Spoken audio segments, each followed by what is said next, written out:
Hello students, सुश्री classes में आपका स्वागत है।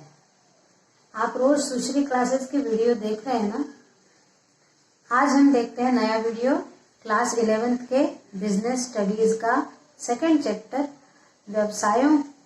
व्यावसायिक संगठनों के स्वरूप। इसका हम अगला टॉपिक देखेंगे। इससे पहले वाले वीडियो में आपको साझेदारी क्या होती है, पार्टनरशिप क्या है, उसके अर्थ और परिभाषाएं और लक्षण बताए थे। आज हम यहाँ पर देखेंगे साझेदारी या पार्टनरशिप का लाभ या महत्व, हानियां या दोष या सीमाएं और साझेदारी की उपयुक्तता।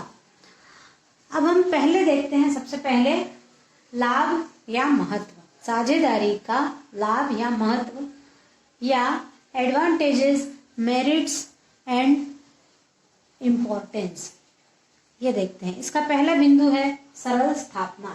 तो साझेदारी का जो जन्म है वो समझौते से होता है, क्योंकि अब साझेदारी क्या है ये आपको पिछले वाले वीडियो में देखने के बाद समझ जाएगी। तो साझेदारी जो है वो पहले से ही आपसी समझौते पर निर्भर करती है और इसी का कारण इसका प्रारंभ करना बहुत आसान हो जाता है, क्योंकि ये एकाकी व्यापार के ही समान है। तो इसमें पंजीकरण करने की आवश्यकता नहीं होती, इसलिए इसकी स्थापना करना बहुत सरल है। जहाँ पर कम से कम 20 व्यक्ति, अधिक से अधिक 20 व्यक्ति और अधिक बैंकों में अधिक से अधिक 10 व्यक्ति आपस में मिलकर ये कार्य, कोई भी व्यवसाय प्रारंभ कर सकते हैं, वो साझेदारी कहलाती है। अब हम दूसरा देखते हैं कि पर्याप्त पूंजी। तो एकाकी व्यापार की तुलना में साझेदारी व्यवसाय में साझेदार पूंजी लगाते हैं। तो एक अकेले व्यक्ति को ज्यादा पूंजी लगाने की आवश्यकता नहीं होती, क्योंकि जितने साझेदार है, जितने पार्टनर है, वो सब लोग पूंजी लगाएंगे। इसलिए एक व्यक्ति को कम पूंजी लगाना पड़ती है, तो सबकी पूंजी मिलकर पर्याप्त पूंजी हो जाती है। फिर है जोखिम का बंटवारा। जिस प्रकार साझेदारी में प्रत्येक साझेदार को अपनी पूंजी लगाना पड़ती है और प्रत्येक साझेदार को उसका लाभ मिलता है, उसी प्रकार पूरे व्यवसाय की जो जोखिम है वो बंट जाती है। जितने लोग साझेदार हैं या पार्टनर हैं, उन पार्टनर्स में जोखिम या रिस्क जो है वो बंट जाती है, इसलिए एक व्यक्ति को कम रिस्क होती है। फिर है अगला गोपनीयता। साझेदारी फर्म को अपने खाते प्रकाशित करने के लिए कानूनी कोई भी जबरदस्ती नहीं होती है, इसलिए इनके खातों में गोपनीयता पाई जाती है। फिर है कार्य का विभाजन।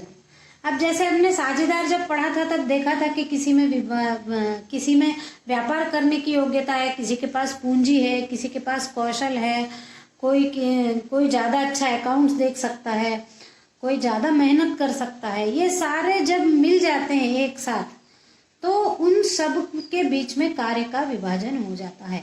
जैसे हमने एकाकी व्यापार में देखा, क्या एकाकी व्यापार करने वाले के लिए असीमित दायित्व हो जाते हैं, वैसा यहाँ साझेदारी में उन दायित्वों का बंटवारा हो जाता है और काम का विभाजन होने के कारण प्रत्येक अपने अपने काम में एक्सपर्ट हो जाता है और अच्छे से करता है।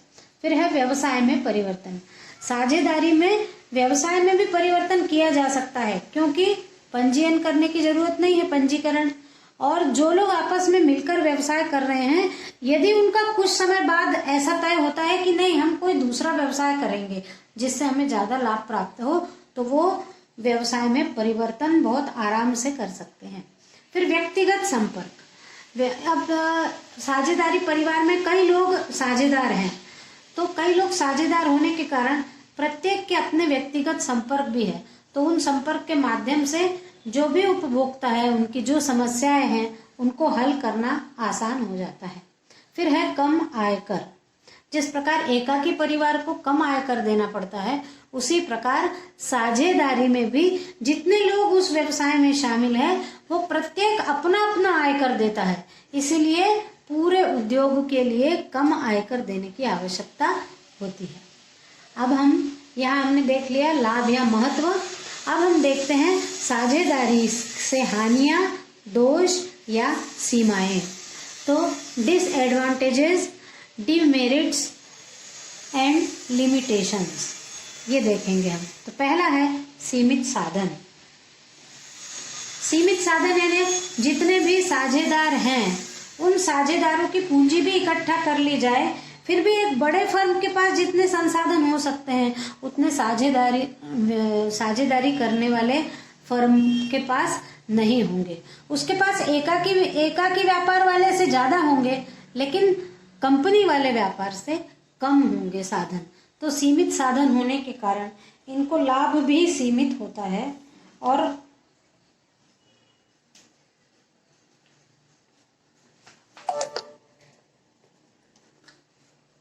लाभ सीमित होता है, इसलिए रिस्क भी कम होती है। फिर है निर्णय में विलंब।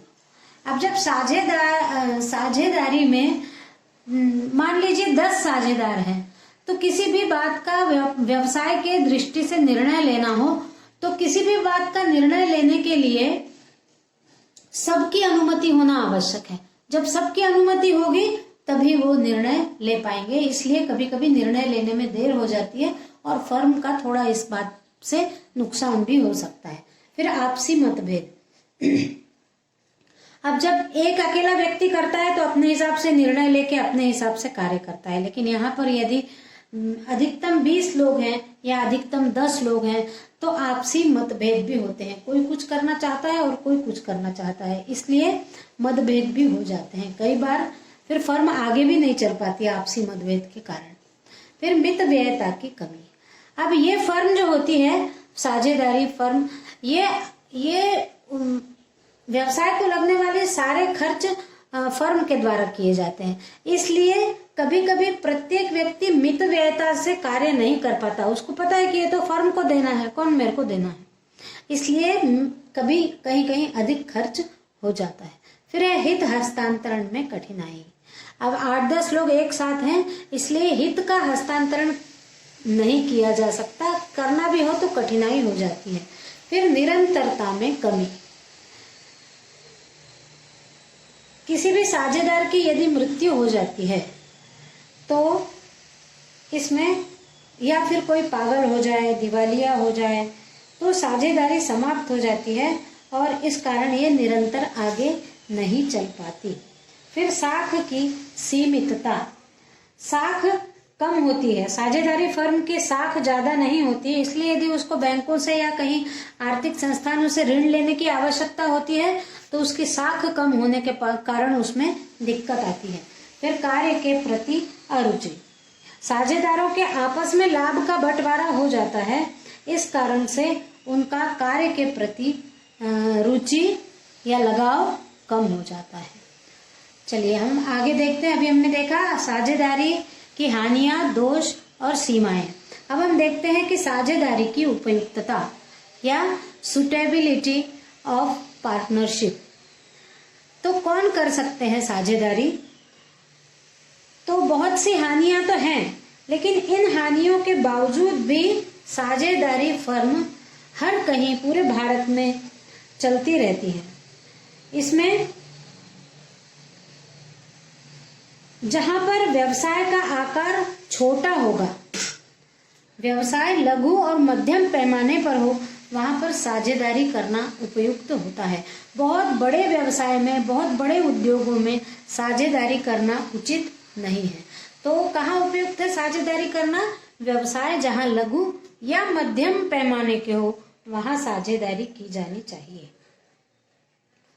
फिर साझेदारी हमेशा पेशेवर कौशल के व्यक्ति प्रयोग करते हैं। पेशेवर कौशल के व्यक्ति यानी वकील हैं, चार्टर्ड अकाउंटेंट हैं, इंजीनियर्स हैं, डॉक्टर्स हैं। ये लोग साझेदारी उपयुक्त तरीके से कर सकते हैं, इनको साझेदारी अपनाना उपयुक्त होगा।